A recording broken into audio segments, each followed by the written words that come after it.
많이들 아시겠지만 여러분 중세 시대에는 문맹률이 굉장히 높았습니다. 그러니까 글을 읽거나 쓸 줄 아는 사람들이 많지 않았다는 뜻이죠. 게다가 중세 시대의 성경은요, 이 라틴어로 기록이 되었어요. 근데 라틴어는 글을 읽을 줄 안다고 해서 읽을 수 있는 게 아니라 따로 라틴어를 배워야지 읽을 수 있었던 언어로 기록되어 있었기 때문에 중세만 해도 성경은 많은 사람들이 읽을 수 있지 못하고 대부분 라틴어 교육을 받았던 성직자들만 이 성경을 제대로 읽을 수 있는 그런 시대가 바로 중세였습니다. 그러다 보니 이 중세에 우리가 흔히 말하는 구교 캐톨릭이죠. 중세 시대의 교회는 성도들이 글을 못 읽기 때문에 성경을 직접 읽을 수 없기 때문에 이 성경의 내용이나 혹은 이 성경 안에 있는 영적인 이야기들을 조금 더 와닿을 수 있는 방법으로 전달하기 위해서 사용했던 것이 바로 아이콘입니다. 이 아이콘이 뭐냐면 주로 이제 성상, 이 동상 같은 거 있죠. 혹은 뭐 성화, 벽화 뭐 이런 것들. 혹시 유럽에 여행을 우리 프라하 여인인데 참 갔을 때 어디 성당 갔나요? 네, 성당 갔어요? 네. 성당 가보면요, 네, 계속 우리 한 3년 우려 먹을 것 같아요, 내 생각에. 네, 프라하 한번 잘못 갔다가 계속. 네. 그 외국에 가시면 이 성당이 있는데요. 성당에 들어가 보시면 정말 많은 성상들이 이렇게 만들어져 있습니다. 예수님 모형뿐만 아니라 동상뿐만 아니라 성모 마리아 상도 있고요. 성모 마리아뿐만 아니라 많은 성인이라고 불려지는 뭐 세인트 누구, 세인트 누구, 세인트 누구 이런 어떤 성상들이 굉장히 많아요.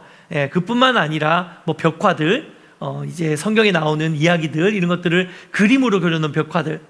뿐만 아니라 굉장히 많은 요소들을 거기 안에 담아서 실제로 성도들이 뭔가 성경의 이야기들을 조금 더 가깝게 느낄 수 있도록, 눈에 보일 수 있도록 직관적으로 만들어주는 것, 이게 바로 중세 교회가 했던 방법인데요. 특히나 교회들에서 썼던 방법 중에 하나가 예전입니다.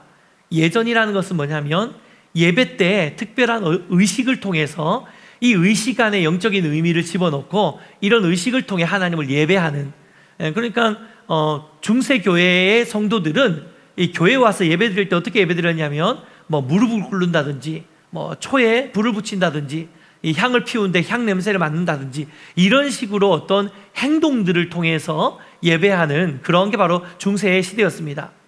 사실 이것들이 보이지 않는 영적인 실체를 조금 더 가깝게 느끼도록 만드는 아주 훌륭한 신앙적인 매개체였다는 것은 분명합니다. 그런데 안타깝게도 시간이 지나면서 이게 어떻게 됐을까요? 이 중세 교회가 만들어 놓은 수많은 성상들은 성상 숭배, 마치 우상을 숭배하듯이 이런 성상 자체의 의미를 부여하고, 그래서 뭐 저도 예전에 바티칸을 가본 적이 있는데 바티칸에 있는 그 캐톨릭 성당에 가보면요, 많은 성상들의 이 발바닥, 발꿈치 뭐 이런 거 있잖아요. 뭐 발톱 부분 이런 부분이 발이 다 닳아가지고 맨질맨질해져 있어요. 왜 그럴까요? 하도 만지면서 기도하는 거예요. 막 가고 예수님 발 이렇게 막 문지면서 기도하는, 병 낫게 해주세요. 이러고 이러면서 가고 이렇게 그렇게 기도를 막 하더라고요. 그러니까 얼마나 많이 이 성상을 숭배했는지 이 성상 자체에 아주 효험한 아주 그런 그 영향이 있는 것처럼, 영적으로 굉장히 힘이 있는 것처럼 그렇게 이거를 변질시키는 단계까지 이르게 된 거죠. 그리고 예전에 대한 부분들도 심지어는 이 예전을 통해서 우리가 구원을 얻는다고 여길 정도로, 이런 형식을 통해서, 형식에 참여만 해도 구원을 얻는다고. 사실 그렇지 않잖아요. 구원은 예수 그리스도를 통해서, 예수 그리스도의 십자가의 보혈의 능력을 통해 얻게 되는 줄 믿습니다. 그런데 이 캐톨릭에서 또 특별히 그 중세시대 교회들은 이 예식 자체에 참여한, 이를테면 성찬에 참여하면 구원을 받는다, 이런 거예요. 여러분, 성찬에 참여하셔도 구원을 못 받을 수 있습니다. 구원은 예수를 통해 받는 거기 때문에. 그래서 이 종교적인 행위를 하는 것으로만으로도 구원을 받는다고 생각할 정도로 그렇게 굉장히 왜곡되고 변질된 신앙의 형태로 예전 의식이 점차적으로 변질되기 시작했죠. 그러면서 점점 더 성경 말씀을 직접적으로 듣고 또 이 말씀을 깨닫는 일들은 뒷전으로 밀려나기 시작했습니다. 그래서 일어나게 된 게 바로 종교개혁입니다. 특별히 대표적인 종교개혁자들인 루터나 칼빈 같은 경우는 우리가 지난주에 말한 것처럼 아드 폰테스, 기본으로 돌아가자, 또 솔라 스크립투라, 오직 성경으로 라는 이런 슬로건을 걸고 종교개혁 운동을 일으켰고, 종교개혁을 하면서 오직 우리의 기본인 가장 기초인 성경으로 돌아가고 성경 말씀으로 돌아가자, 이런 취지로 이제 성도들을 깨우다 보니 자연스럽게 기존에 있었던 예전 중심의 수많은 예전이라든지 성상이라든지, 심지어 십자가까지도, 보통은 교회 안에 이제 십자가를 잘 안 달잖아요. 지금 저희가 사순절 기간이라서 십자가를 걸어놓긴 했지만 보통 일반적으로 개신교회는 십자가를 잘 걸어놓지 않습니다. 왜냐하면 십자가 자체가 성상 숭배가 될 수 있기 때문에. 그래서 저희는 가급적이면 눈에 보이는 이런 성물들을 교회는 잘 만들지 않습니다. 그래서 이런 어떤 전통이 지금까지 오게 됐고요. 그래서 예전 중심으로 드리던 예배에서 종교개혁이 일어나면서 이제 성경을 읽고 그리고 그 말씀을 듣는 설교 형태의 이런 간초화된 예배 형식으로 점차 바뀌기 시작했던 것이 지금의 예배 형태까지 이어지게 된 것입니다. 하지만 여러분, 그렇다고 해서 여러분 예전 자체가 무조건 배척해야 되는 것일까요? 그렇진 않아요. 왜냐하면 이 예전이라는 것은 예전을 통해서 앞에서도 말씀드린 것처럼 눈에 보이지 않는 영적 실체를 조금 더 선명하게 만들어주는 분명한 효과가 있습니다. 그래서 사실 예전 자체가 문제라기보다는 우리가 이 예전을 어떻게 활용하는지가 문제라는 것이죠. 그래서 실제로 이 예전을 복음적인 메시지를 잘 담아서 눈에 보이지 않는 그런 영적인 내용들과 실체들을 눈에 보이는 상징을 할 수 있는 이 좋은 도구를 통해 뭔가 이걸 우리가 더 와닿게 만들어주는 것, 이것은 어떤 의미의 지금 이 시대에도 꽤 필요하고 유익하다고 생각할 수 있는 거죠. 그래서 우리는 무조건 예전은 다 이제 경멸하고 배척하고 오직 말씀으로만 우리는 승부를 본다, 그렇게 생각하는 것도 사실 옳은 생각이 아닙니다. 전통적으로 흘러오던 예전을 다시 우리식으로 재조명하고 또 여기에 영적인 의미를 부여하고 또 그것을 통해서 이 예전을 행하면서 우리가 예전을 통해서 주시는 하나님의 은혜를 분명히 우리가 누릴 수 있는 것이죠. 그 대표적인 것이 뭐냐면 바로 성만찬이에요. 성만찬도 예전입니다. 근데 여러분, 성만찬 예식 우리 교회에서 함께 참여 많이 하셨잖아요. 그 성만찬 예식 참여하셨을 때 어떠셨어요? 은혜가 되나요? 은혜 안 되는 얼굴로 앉아 계신, 설마 은혜가 안 됐던 겁니까? 네. 은혜가 되시죠? 예수님의 살과 피를 먹고 마실 때, 특별히 우리 교회는 예수님 살을 얼마나 많이 줍니까? 그렇죠? 네. 뭐 다른 데 가면 요만한 거 하나 주는데 우리가 막 이렇게 떼서 주고 계속 먹어야 돼. 맞아요. 한 번은 제가 이거 뭐 약간 곁다 삼천포로 빠지자면은 제가 실수로 제 몫을 너무 크게 뗀 거예요. 그래서 이걸 먹어야 되는데 빨리 분잔을 해야 되는데 이게 지금 안 넘어가는 거야. 야, 제가 먹다가 한잔 할 뻔 했습니다. 진짜로. 이게 먹는. 그래서 하여튼 이런 일이 있을 정도로 저희 교회는 빵을 아주 큼지막하게 떼드리잖아요. 근데 이걸 통해서 실제로 예전을 통해서 우리가 예수님의 살과 피를 눈에 보이지 않는 2000년 전에 돌아가신 예수님의 살과 피를 어떻게 먹습니까? 그런데 성만찬이라는 예전 예식을 통해 우리가 그것을 경험하게 되는 것이죠, 직접적으로. 그래서 예전 의식은 분명히 의미가 있습니다. 그래서 예배인 교회는 개척 이후 지금까지 우리가 어떻게 하면 이 복음적인 의미를 담아서 우리 교회만의 예전 의식을 우리가 잘 지킬 수 있을까를 굉장히 고민을 많이 했고요. 그 결과로 저희가 지금 여러 가지 우리 예배인 교회만의 예전들을 많이 만들어 놓았습니다. 뭐 가령 이런 거죠. 이제 곧 몇 주 후에 우리가 그 성금요 예배를 드릴 텐데요. 이 고난주간 금요일이 성금요일이잖아요. 저희가 성금요일 예배 때는 보통 일반적인 교회는 모여가지고 밤에 같이 찬양하고 뭐 십자가를 묵상하고 그리고 설교 듣고 헤어집니다. 그런데 저희 교회의 성금요 예배는요, 비아 돌로로사 예배라고 해서 이거 저희 교회가 만든 거예요. 예수님께서 십자가를 지고 가셨던 마지막 그 걸음들을 성경을 통해 찾아보고, 그리고 십자가에 달려 있었을 때 그 7번의 예수님의 대화의 내용이 무엇인지, 그리고 마지막에는 우리가 이 십자가를 밖으로 꺼내서 여러분의 한 사람 한 사람 여러분의 죄를 적은 종이를 못을 직접 박는 의식까지 해서 우리가 다양한 의식으로 예전적인 예배를 저희가 드립니다. 아마 드려보신 분들은 굉장히 은혜를 많이 받으셨을 건데요. 실제로 이런 예전들은 어디서 우리가 본 게 아니라 저희 교회에서 고민하고 복음적 의미를 담아서 저희가 예전화한 예배인 것입니다. 또 우리 추수감사절 예배는 어떻습니까? 저희가 추수감사절 예배는 땡스기빙 테이블이라는 예배를 저희가 드리고 있잖아요. 그래서 추수감사절 저녁에 온 가족이 한 자리에 모여서 한 식탁에 둘러앉아서 같이 떡을 떼고 밥을 먹으면서 지난 1년 동안 우리 삶 가운데 행하셨던 하나님의 놀라우심을 감사하고 서로 간증하고 이러한 시간을 가지는 것에 모티브를 얻어와서 저희가 그런 예전을 만들었습니다. 그래서 기억하시겠지만 우리가 추수감사주일 때는 이렇게 앞을 보시는 게 아니라 우리가 쭉 둘러앉잖아요. 둘러앉아서 우리가 한 상에 둘러앉아서 밥을 먹는 것처럼 그렇게 함께 예배드리고, 그리고 실제로 우리가 떡을 떼기도 하고 또 서로 335 모여서 지난 한 해 동안 하나님 우리 삶에 행하셨던 감사한 이야기들, 감사 쉐어링을 하는 시간들을 저희가 가집니다. 이런 모든 것들이 다 예배인 교회의 식으로 저희가 재해석한 복음적인 의미를 담은 예전적인 예배인 것입니다. 특별히 올해부터 저희는 말씀드린 것처럼 부활절 전 40일간의 기간이 바로 사순절 기간이고 지금이 바로 사순절 기간인데요. 지난주 수요일부터 시작되었죠. 근데 이 사순절 기간을 좀 의미 있게 보내기 위해서 올해부터 예배인 교회는 사순절 기간의 첫 번째 주일 예배를 제의 주일, 그러니까 제사를 드린다 할 때의 제의가 아니라 여러분 불 태우고 남은 제 있죠. 시꺼먼 제, 바로 이겁니다. 네, 이 제.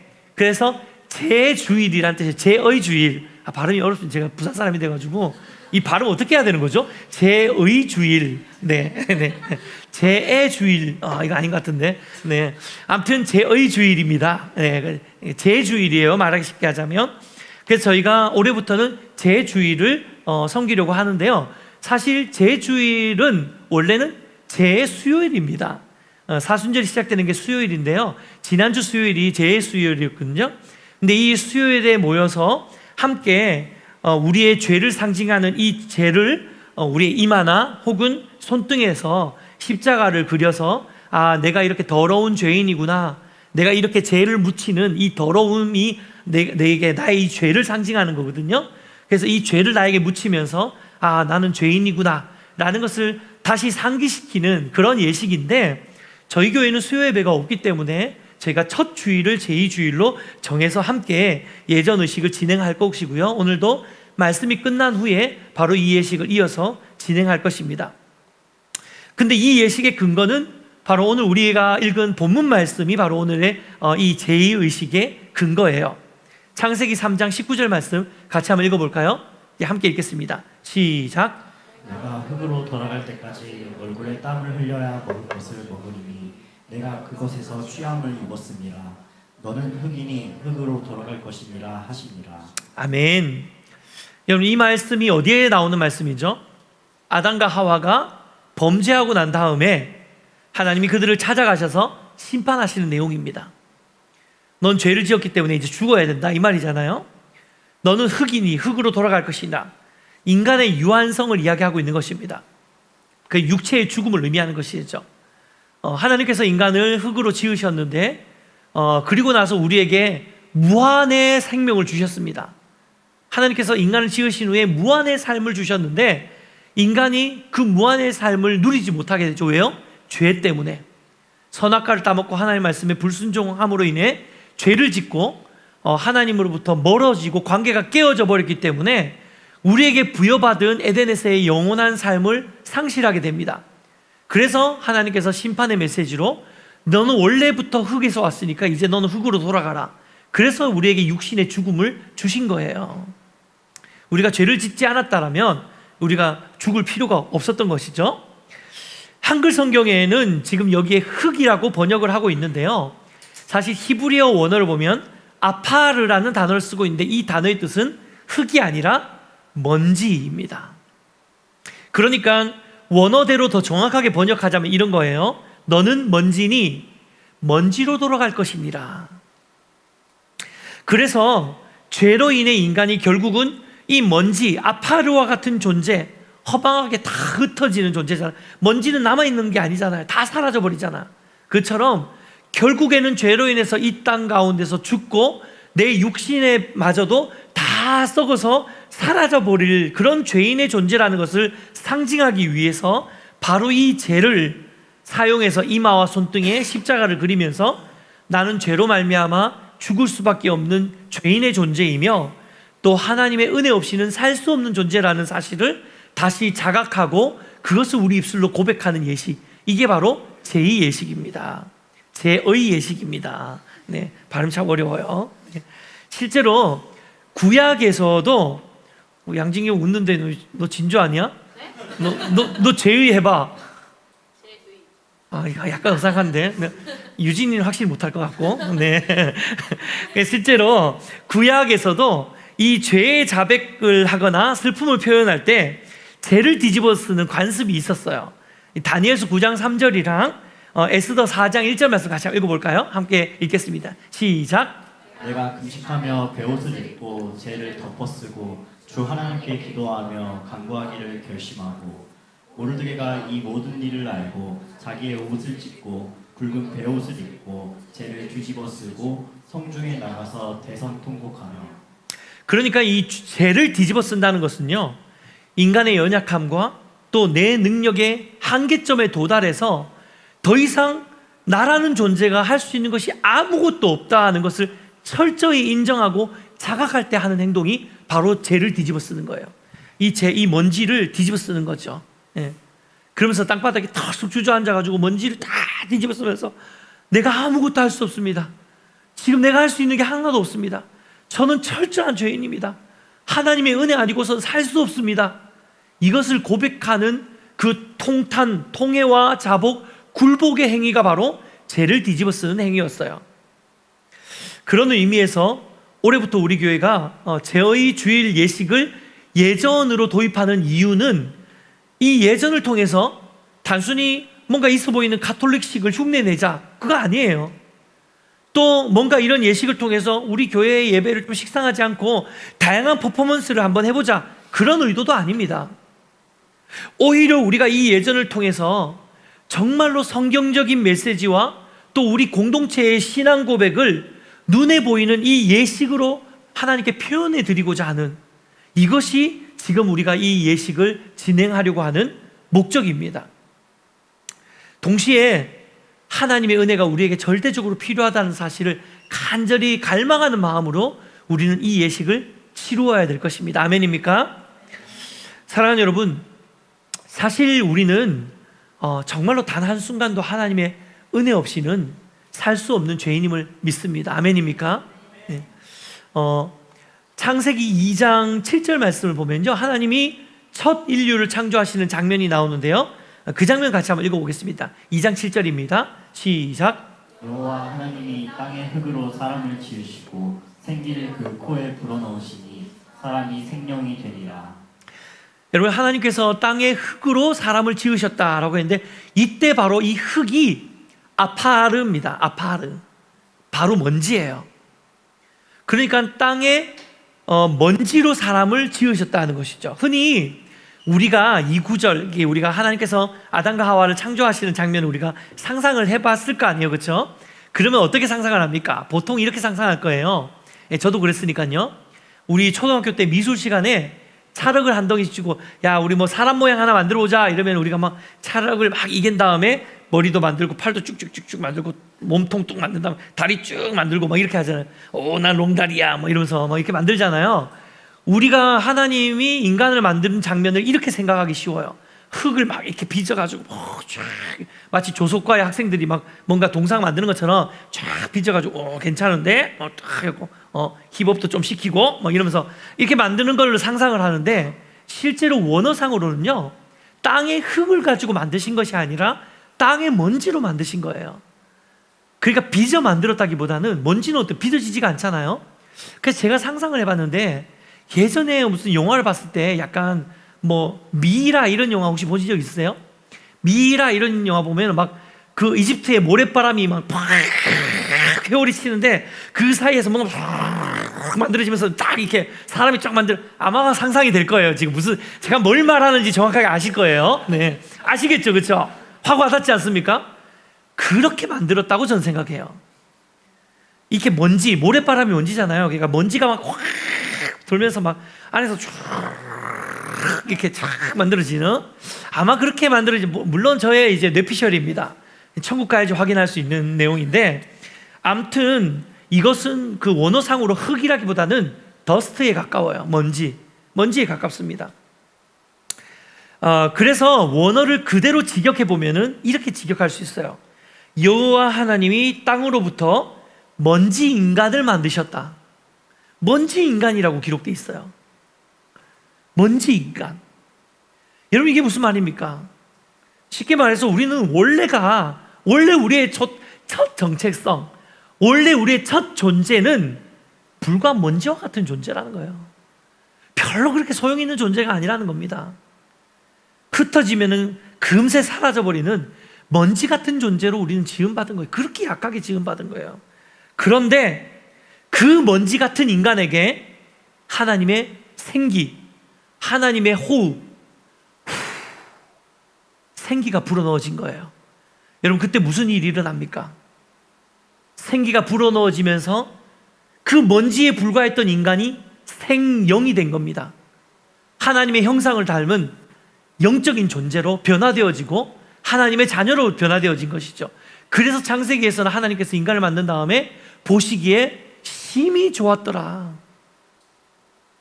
먼지 같은 하찮은 인생에 하나님의 생기가 부여졌을 때 먼지 인생이 아니라 멋진 인생이 되는 거예요. 먼지 인간이 아니라 멋진 인간이 되는 거예요. 하나님의 존귀한 자녀가 되는 거예요. 할렐루야. 이게 바로 오늘 이 원어가 보여주는 이야기예요. 여러분, 오늘날 저와 여러분의 삶에도 마찬가지입니다. 우리 삶에도 하나님의 은혜와 하나님의 생기가 계속해서 우리에게 불어넣어질 때 비로소 보잘것없는 그 먼지 같은 인생이 멋진 인생으로 변화되어질 수 있는 거라는 거예요. 혹시 여러분 인생을 살아가면서 여러분 삶이 너무 초라해 보이고 너무 아무것도 아니고 정말 먼지 같다고 느끼는 분들 계십니까? 하나님의 은혜를 점검해 보셔야 돼요. 여러분의 삶 가운데 하나님의 호흡이 있는지, 여러분의 매일의 일상 가운데 하나님의 생기가 함께 불어넣어지고 있는지를 체크해 보세요. 그 은혜 없이 하루하루 살아가는 것이 바로 먼지 같은 인생이 되는 것입니다. 근데 하나님은 절대 결탄코 여러분을 먼지같이 내어버려 두기를 원하시는 분이 아니에요. 아멘입니까? 하나님은 지금도 여러분의 삶 가운데 찾아가셔서 여러분에게 끊임없이 호흡하고 계시는 거예요. 불어넣어주고 계시는 거예요. 생기야, 들어가라, 들어가라, 들어가라. 예비하신 은혜를 부어주시려고 하나님은 여러분에게 끊임없이 은혜를 부으고 계시는 분이라는 거예요. 근데 우리의 마음에, 우리의 연약함으로 인해서, 특별히 이 죄로 인해서 이 죄가 우리와 하나님 사이를 가른 거예요. 성경이 분명히 이렇게 얘기합니다. 야, 내가 손이 짧아서 너를 구원 못하는 줄 알아? 내가 능력이 없어서 너를 구원 못하는 거 알아? 아니야. 오직 너희의 죄악이 나와 너희 사이를 갈라놓은 거야. 하나님이 이렇게 이야기하시는 거예요. 하나님의 생기가 모자랍니까? 하나님의 은혜가 모자랍니까? 하나님의 호흡이 모자랍니까? 오늘 이 자리에 한 20명 앉아 있으면 15명한테는 호흡을 줄 수 있는데 나머지는 야, 내가 호흡이 가빠 나이가 들어가지고 내가 한 수만 살 정도 살았거든? 뭐 이런 예를 들자면 그러니까 내가 호흡이 가빠가지고 5명한테 미처 못 주겠네. 그게 아니라는 거예요. 하나님은 오늘 우리 모두를 다 채우시고도 남음이 있는 호흡과 생기와 영과 은혜의 충만이 하나님 안에 있는 줄 믿습니다. 여러분을 충분히 회복시킬 수 있는 하나님의 은혜가 오늘 이 자리에 예비되어 있어요. 우리를 충분히 살릴 수 있는 하나님의 생기가 오늘 이 예배 자리에 예비되어 있다는 거예요. 그런데도 누군가는 예배를 드리면서 생기를 얻어서 회복해서 돌아가서 일주일 동안 살아내고, 누군가는 은혜를 받고 충만한 가운데서 또 일주일을 잘 살아내고, 또 누군가는 쩍쩍 갈라진 마음으로 왔다가 그대로 아무런 변화 없이 아무런 생기 없이 그냥 먼지처럼 왔다가 먼지처럼 돌아가는, 먼지처럼 왔다가 죄송합니다. 네. 하도 분위기가 지금 연애 분위기가 이분 분위기 이상해 진짜. 좀 이렇게 오죽하면 제가 이런 막 드리고 막 깨우고 막 이러잖아요 지금. 여러분 불쌍하지 않습니까? 목회자 한직. 네. 그래서 네, 괜히 한 것 같아서 사실 미안해. 네. 저도 부끄러움을 압니다. 여러분. 네. 그러니까 정말 먼지처럼 왔다가 먼지처럼 돌아가는 거예요. 누군가는. 근데 그 누군가가 여러분이 되지 않기를 축복합니다. 네. 여러분 먼지처럼 왔다가도 생명으로 돌아가셔야 되는 거예요. 아멘입니까? 사랑하는 여러분, 죄는 결코 가벼운 문제가 아니에요. 왜냐하면 말씀드렸잖아요. 이 죄의 영향력 아래 있으면 하나님 우리에게 허락하시는 그 생기와 생명을 우리가 얻을 수 없기 때문이에요. 자꾸 죄는 그것을 소멸시킵니다. 자꾸 뺏어갑니다. 그러면서 어떻게 하는지 아십니까? 정말로 죄는 우리를 먼지처럼 만들어요. 우리 인생을 먼지처럼 만들어요. 내가 먼지 같은 존재라고 여기도록 만듭니다. 내 삶이 먼지 같다고 여기도록 자꾸 나를 몰아넣습니다. 너무 허무하게 만들고 허망하게 만드는 거예요. 하나님의 은혜와 하나님의 생기 없이 살아가면요, 일주일 동안 삶이 어떤지 아십니까? 여러분, 제가 이야기하면 정말 와닿을 거예요. 열심히 막 온 힘을 담아서 진짜 아둥바둥거리면서 살면서 겨우겨우 다 끌어모았는데 툭 떠보니까 손가락 사이로 수수수수 다 새가지고 먼지처럼 다 사라지고 내 손에 아무것도 남지 않는 것 같은 이 허망함. 이게 뭐 남 이야기입니까? 우리 이야기 아닙니까? 여러분 이야기 아닙니까? 우리 인생이 그렇잖아요. 열심히 달리고 열심히 애쓰고 막 피곤해 죽을 것 같은데도 꾹꾹 참으면서 하루하루를 버텨내고 살아가는데 결국 일주일이 끝나고 내 손에 남은 건 아무것도 없어. 다 먼지처럼 흩날려 버리고 없어져 사라져 버리는 내 삶, 인생의 결과물들. 왜 그런지 아십니까? 여러분 삶 가운데 생기가 임하지 않았기 때문이에요. 은혜가 없기 때문이에요. 하나님의 호흡이 여러분의 삶 가운데 머물러 있지 않기 때문입니다. 왜요? 우리가 하나님을 떠났기 때문이에요. 우리의 죄 때문이에요. 이것이 바로 죄의 지배 아래 놓인 인간의 현실이라는 것입니다. 심지어는 정말 내가 하나님 형상으로 창조된 존재가 맞나? 정말 내가 하나님의 형상으로 멋진 인생 맞나? 멋진 인간 맞나? 이런 의문이 들 정도로 죄는 우리를 먼지처럼 연약하고 허무한 상태로 계속해서 몰고 가는 것입니다. 말씀을 맺겠습니다. 사실 먼지와 같은 인생의 문제, 이 허무함과 허탈감에 빠지게 되는 일은 어느 누군가의 이야기가 아니라 우리 모두의 동일한 이야기입니다. 그래서 사도 바울조차도 이렇게 고백했잖아요. 오호라 나는 공고한 자라. 누가 이 사망의 몸에서 나를 건져낼까? 이 사망의 몸이 뭡니까? 먼지 같은 몸이에요. 먼지 같은 인생이에요. 사도 바울도 이렇게 느낀다고요. 때때로 내가 이 사망의 몸에서 어떻게 나를 건질 수 있을까? 도대체 내 인생이 왜 이렇게 허무한 걸까? 내 인생이 왜 이렇게 죄악된 걸까? 내 인생이 왜 이렇게 더러운 걸까? 이런 고백을 하는 게 사도 바울, 다른 사람이 아니고 사도 바울이 이 고백을 하는데 하물며 우리는 어떻겠습니까? 여러분, 아마도 우리 모두는 살아가면서 정말 하루에도 수십 번 이런 생각을 할 거예요. 내가 진짜 정말 죄인이네. 너무 연약하네. 아무것도 아니네. 허망하네. 저 역시도 목회자지만 목회를 하면서도 때때로 나 자신이 먼지처럼 느껴질 때도 있고 내가 하고 있는 사역이 먼지와 같이 너무나도 허망하고 허무할 때가 참 많이 있어요. 그런데 그런 순간에 제가 가만히 제 자신을 돌아보면요, 여지없이 제 안에 하나님과의 관계가 문제가 있습니다. 여지없이 제 안에 죄악들의 영향력이 저를 지배하고 있는 순간들이 있다는 걸 제가 보게 되는 거예요.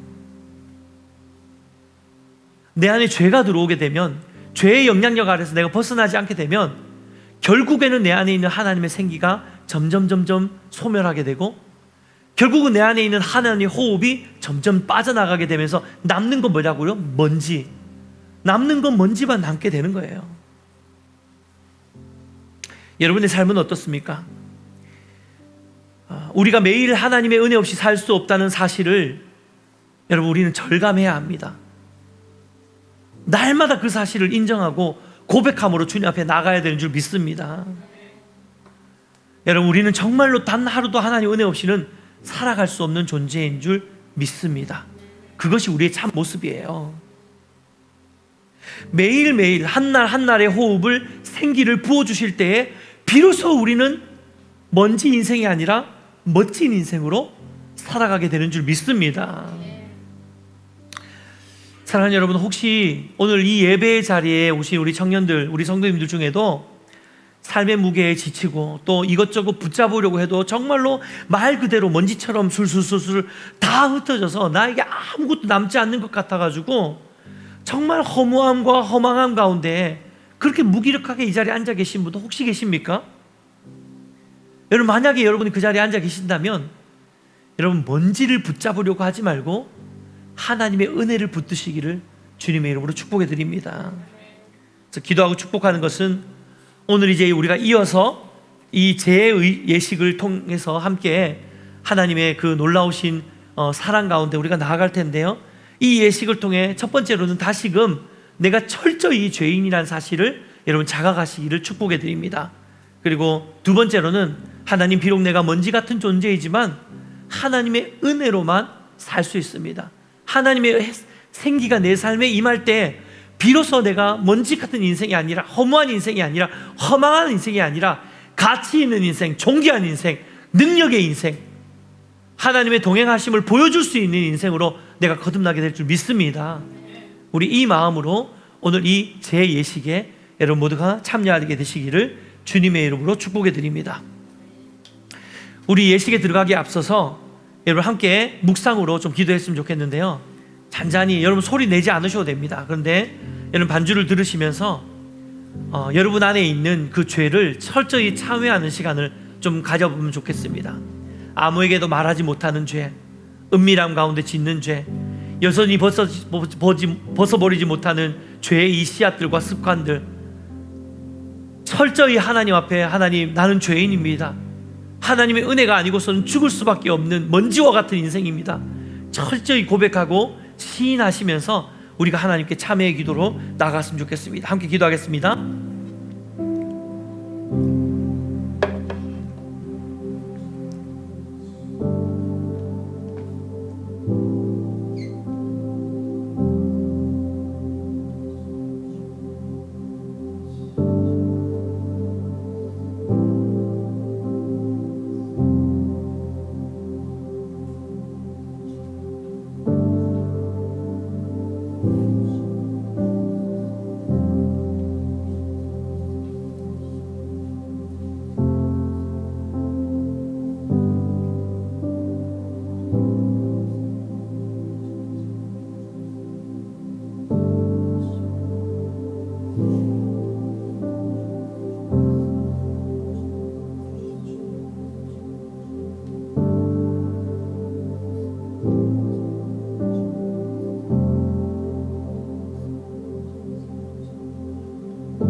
그런즉 그리스도 안에 있으면 새로운 피조물이라, 이전 것은 지나갔으니 보라 새 것이 되었도다.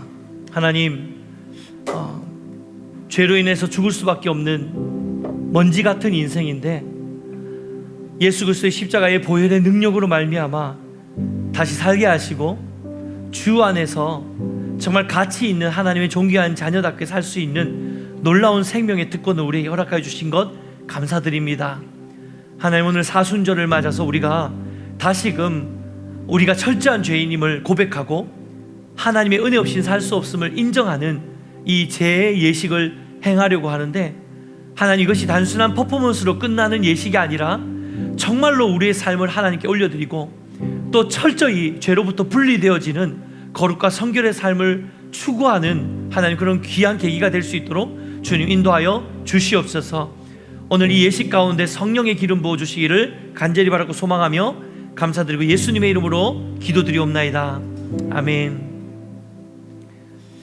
네, 이제 예식을 시작할 텐데요, 우리 성만찬을 받듯이 한 분씩 나와서 받으시면 됩니다.